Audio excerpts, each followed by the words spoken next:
Doctor NTR యూనివర్సిటీకి సంబంధించి మనకి బీపీటీ, బీఎస్సీ, ఎంఎల్టీ, పారామెడికల్ ఈ కోర్సులకు సంబంధించి BO1 నుంచి BO2 రావడానికి ఎంత టైం పడుతుంది అని అడుగుతున్నారు. ముఖ్యంగా మధ్యలో ఒక లైన్ అయితే ఉందన్నమాట. అదే మనకి రీఅప్లోడ్. BO1 రీఅప్లోడ్, లేదంటే ఏమైనా రీఅప్లోడ్ చేయమంటే వెంటనే చేయాలి. మనకి ఎంత టైం పడుతుందని చాలామంది అడుగుతున్నారు. ఒక 8,000 మంది అప్లై చేస్తారు. నాలాగే 8,000 మంది లైన్లో ఉంటారు. ప్రతి ఒక్కరిని వెరిఫై చేయాలి కదా.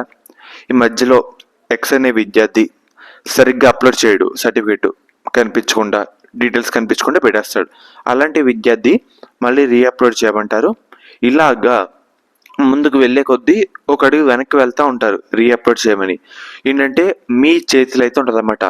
మీకు గమ్మున BO2 అని రావాలంటే ముఖ్యంగా ఎంతమంది రీఅప్లోడ్ చేయాలో వాళ్ళు కూడా వెంటనే అయితే చేసేయండి. అర్థమవుతుంది కదా, నేను సరదాగా సిల్లీగా చెప్పట్లేదు. సో మీ వల్ల కూడా కొంచెం కౌన్సిలింగ్ అయితే ముందుకైతే వెళ్తూ ఉంటుంది. మీరే పాలన రోజు చేద్దాం, మండే ట్యూస్డేలో చేద్దాం అనుకుంటే మీ వల్ల చాలామంది విద్యార్థులు కూడా నష్టం అయితే అవుతూ ఉంటుంది అన్నమాట. అందుకే చెప్తున్నాను, మీకు ఎవరికైనా ఏమైనా రీఅప్లోడ్ చేయమన్నా వెంటనే అయితే చేసేయండి అన్నమాట. అర్థమవుతుంది కదా. అండ్ అలాగే మనకి ఏంటంటే ఈజీగా ఒక చాలా టైం అయితే పడుతుంది. 13 వీక్స్ అని చెప్పలేము. ఎందుకంటే BO1 నుంచి BO2 రావాలంటే ఫస్ట్ మొత్తం అయితే కంప్లీట్ అయితే అవ్వాలన్నమాట. ఎవరికైతే BO1 అని రావాలో ఇంకా చాలా మందికి చెప్పాలంటే అప్లికేషన్ సబ్మిటెడ్ అనే అయితే ఉందన్నమాట. వాళ్ళే కూడా వెరిఫై చేసిన తర్వాత ఇంచుమించు సగాని మంది, 10 మంది BO1 వచ్చిన తర్వాత మెల్లిగా మనకి BO2 అని వెరిఫై చేసుకుంటూ వస్తారు. వెరిఫికేషన్ ఆఫీసర్ 2 మధ్యలో మనకి నర్సింగ్ నోటిఫికేషన్ కొత్తగా అప్లికేషన్ ఓపెన్ చేశారు. అండ్ అలాగే మనకి మధ్యలో MBBS సంబంధించి ఒక చిన్న ఇష్యూ అయితే రావడం జరిగింది. మనకి స్టాఫ్ వాళ్ళు కూడా కొంతమందే ఉంటారు. సో ఇన్ని దృష్టిలో పెట్టుకొని మనకి నిదానంగా మెల్లిగా మనకి ముందుకైతే వెళ్తైతే ఉంటుంది అన్నమాట. సర్టెన్ టైం అంటే ఎవరు చెప్పలేరు. మనకి మీరు ఏమైనా డాక్యుమెంట్ అప్లోడ్ చేయమన్నా వెంటనే అయితే చేయండి. అండ్ అలాగే డైలీ ఒకసారి స్టేటస్ అయితే చెక్ చేసుకోండి. మన దాంట్లో ఏమైనా వచ్చింది, BO1 వచ్చిందా, ఏమైనా రీఅప్లోడ్ చేయమన్నారా, స్టేటస్లో ఏమైనా మార్పు వచ్చిందా అని చూసుకుంటూ అయితే ఉండండి అన్నమాట. దానికి కొంచెం టైం అయితే పడుతుంది అన్నమాట.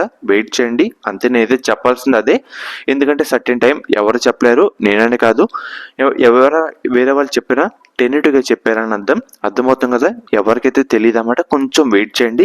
నేను ఎప్పటికప్పుడు అప్డేట్స్ అయితే మీకు ప్రొవైడ్ చేస్తాను. ఎటువంటి డౌట్ ఉన్నా ఒకసారి కామెంట్ చేయండి. ఏంటంటే స్టాఫ్ వాళ్ళు కొంతమంది ఉంటారు, నర్సింగ్ నోటిఫికేషన్ రిలీజ్ చేశారు మొన్న.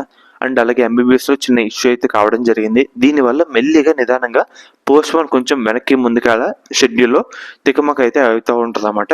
కొంచెం నిదానంగా ముందుకెళ్తా అయితే వెళ్తారు. చాలా మందికి అప్లికేషన్ సబ్మిటెడ్ అని అయితే ఉందన్నమాట. వాళ్ళతో కూడా వెరిఫై చేయాలి కదా. అందుకే కొంచెం నిదానంగా టైం అయితే తీసుకుంటుంది. టైం తీసుకున్న మీకైతే BO2 అని వస్తే ఒక స్టెప్ అయితే కంప్లీట్ అయితే అయిపోయింది అని అర్థమవుతుంది కదా. ఎవరికైనా BO2 వచ్చిందో కామెంట్ చేసి చెప్పండి ఒకసారి. అదే ఎప్పుడైనా వస్తే అప్పుడైతే కామెంట్ చేయండి. ఇప్పుడైనా కాదు, ఇప్పుడు ఎవరికి రాదు, ఎప్పుడైనా ఎవరికైనా BO2 వచ్చినా ఒకసారి కామెంట్ అయితే చేయండి అన్నమాట.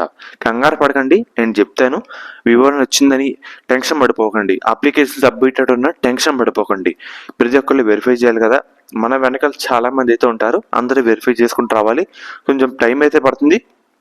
అందుకే చెప్తున్నాను, కంగారు పడకండి, నిదానంగా వెళ్తుంది ఈ కౌన్సిలింగ్. మీరు కొత్త కదా, నేను గత 3 years పైన చెప్తున్నాను, నిదానంగా తాబేలాగా వెళ్తుంది అన్నమాట ఈ కౌన్సిలింగ్. సో కంగారు అయితే పడకండి, అర్థమవుతుంది కదా. నిదానంగా వెళ్తుంది కౌన్సిలింగ్, మనకి మెల్లిగానే అవుతుంది BO2 కూడా. టెన్షన్ అయితే పడకండి. సో ఫ్రెండ్స్, ఇది ఈరోజు వీడియో. శాస్త్ర కాలేజ్ అన్నమాట. ఈ కాలేజ్ కూడా మనకి నెల్లూరులో అయితే ఉంది. వీళ్ళు ప్రొవైడ్ చేసే కోర్సుల విషయానికి వస్తే కనుక B.Pharmacy అన్నమాట. మనకి B.Pharmacy 65,000కే మేనేజ్మెంట్ కోటాపై అయితే సీట్ అయితే ప్రొవైడ్ చేయడం జరుగుతుంది. అండ్ అలాగే మనకి BPT అండ్ అలాగే పారామెడికల్ ఈ కోర్సులకు సంబంధించి మనకి BPT అండ్ అలాగే మనకి నర్సింగ్ ఈ కోర్సులకు సంబంధించి మనకి 32,000 ఫీజు రియంబర్స్మెంట్ కాకుండా 20,000 కట్టి మనం ఈ కాలేజ్లో జాయిన్ అయితే అవ్వచ్చు అన్నమాట. మనకి ప్లేస్మెంట్స్ కూడా మంచిగా అయితే ఉన్నాయి. సో మనకి నెల్లూరులో ఉందన్నమాట ఈ కాలేజు.